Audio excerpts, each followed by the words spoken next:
There are 5 classes of airspace important to the drone operator. This tutorial will show you how to read an aeronautical chart for Class Echo airspace, typically referred to as Class E. Class E airspace usually begins at the surface, 700 feet above ground level, or 1,200 feet above ground level.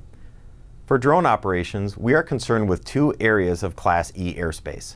First, Class E that begins where Class G ends, usually at 700 feet or 1,200 feet above ground level. And second, surface Class E airspace that begins at ground level and surrounds airports.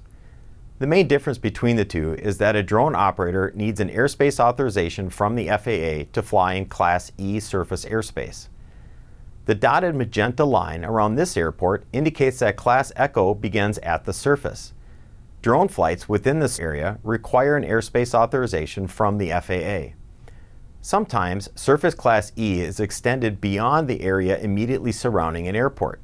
This is indicated by a rectangular extension connected to the circular dashed area. What does that mean for you? Well, only the geographical area within the innermost dashed lines require an airspace authorization before you operate. Outside of this area, you do not require prior authorization to fly. When there is no dashed line segregating the surface Class E airspace from the extension, the entire area requires an airspace authorization from the FAA prior to flying.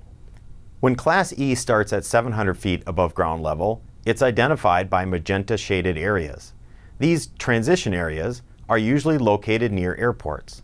Outside the magenta shaded areas, Class E typically begins at 1,200 feet above ground level. Regardless of where you fly, remember the FAA regulates airspace from the ground up. This means if you're flying outdoors, no matter how low or how far away you are from a city or airport, you must understand and comply with airspace requirements.